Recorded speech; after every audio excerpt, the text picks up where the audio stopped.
Yeah. Klansman in the fall. He did play Klansman. You were Klansman in the fall. How's this going to be? The reputation's building. He wrote Okay.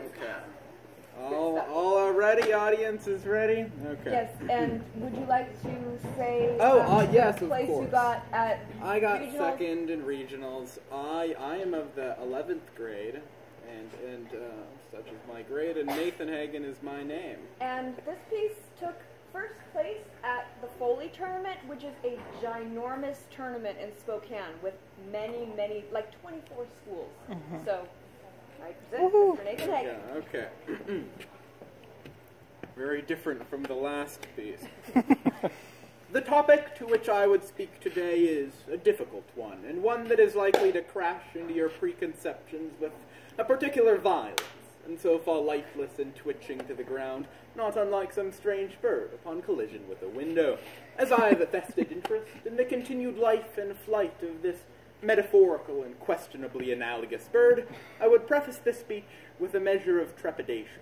Let us realize that the winding path of our beliefs is encroached upon at every twist by the shadows of comforting conformity and pretty lies, and misplaced beliefs resounding with the bellicosity of conviction. To be human is to be pervaded by an obfuscating haze of cognitive subterfuge that misdirects and confirms and beguiles. To be a person, or so I would argue, is to thrust forward a lantern and pierce the haze of our circumstances with the light of detached, impersonal consideration. We must divorce identity and belief, for the truth falls with their conflation. My criticisms are of ideas and not of people. Should I allow the confusion of the two to bind me to silence, I should condemn myself to these cognitive shadows. And with that, my trepidation is cast aside, and we proceed with vigor, with zeal to the matter at hand. At this point, you're either aware of my topic, or are wondering what deranged, nihilistic delusion I am bent on inflicting upon you. Given my topic, I suppose, the two aren't mutually incompatible, as my concern today is religion.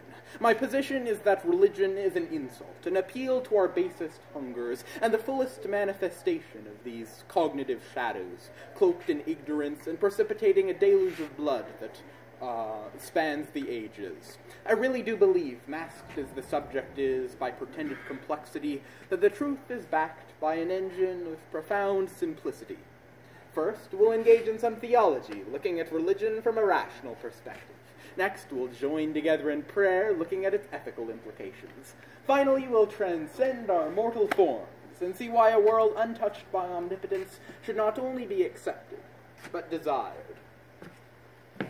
Is belief in a God rational?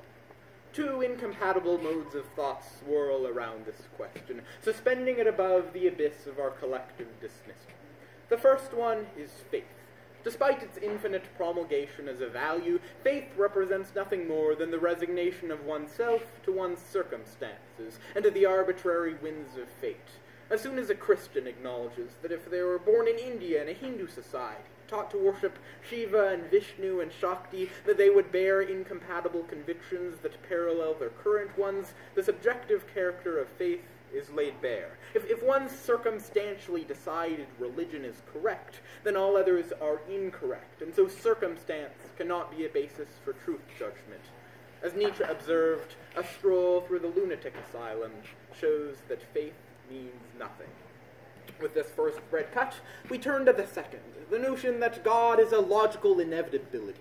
Throughout the history of theological thought, piercing thousands of tomes and arguments and proofs, there lies a fundamental gap.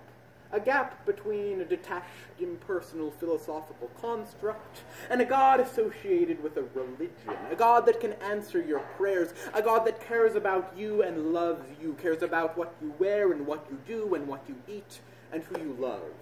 Every coherent proof that endeavors to support the existence of God seeks only to prove the former, for there does not exist, could not possibly exist, one who we should believe to have bridged the gap between them. Madness and delusion are more likely by far than revelation. After all, those who those who claim to know that which cannot be known should be disregarded forthwith by those who wish to know, should they not? Religion is not the belief that there is a God, to quote author and contemporary philosopher Christopher Hitchens, Religion is the belief that God tells you what to do. Now perhaps my arguments greet your ears with hollow irrelevance. Your faith is pragmatic. A moral undercurrent is necessary to ground our society. Without our Bible, our Vedas, our Quran, this line follows, the world would descend into an abyss of psychopathic chaos. This is nothing less than a placating lie, reeking of forced justification. Religion isn't morality. It's directed fear.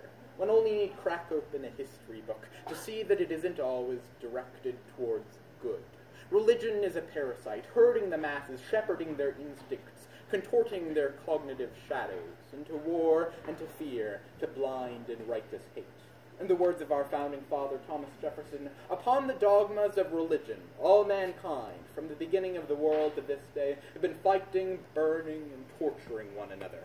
Most every atrocity since the conception of religion, the genocide of the Native Americans, ages drenched in useless blood and sorrow, have borne the justification of a God. Upon the pretense of something greater than our humanity, we become only means to an end. If everyone submitted their minds to the incorrigibility of faith and actually acted by its conclusions, the world would trip into an anarchy far darker than a twilight that any misuse of secularism might usher in. Religion is the original manifestation of our tribalism, and it might very well be our end. It pervades, less dramatically, a quieter aspect of our lives. Cornell University professor of psychology Gad Saad writes, "By the time I was 9, I had learned the basic canon of Arab life. It was me against my brother, me and my brother against our father, our family against our cousins and the clan against the world, and all of us against the infidel.